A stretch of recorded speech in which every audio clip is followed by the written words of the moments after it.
Hello and welcome to another Python tutorial. Today we will look at the string isalnum method. So by definition, the isalnum method returns true if all characters are alphanumeric, meaning alphabet letters from A to Z and numbers from 0 to 9. Now this is how the syntax looks like. As we can see, the method takes no parameters and the method will return true if all characters in string are alphanumeric and there is at least one character in string. It will return false otherwise.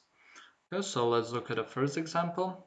And as we can see, we have a string made out of E character and some digits or numbers. And if you run this, we can see that the string is alphanumeric. So let's add a space or white space inside. And let's run this again. And we can see that the string is no longer alphanumeric, and that is because we added the white space. In the second example, we have some Unicode characters, and let's check if they are alphanumeric. And as we can see, they are indeed alphanumeric. And if I run this, we're going to see what characters I have used. And so the first Unicode character represents a fraction, and the second one represents a superscript.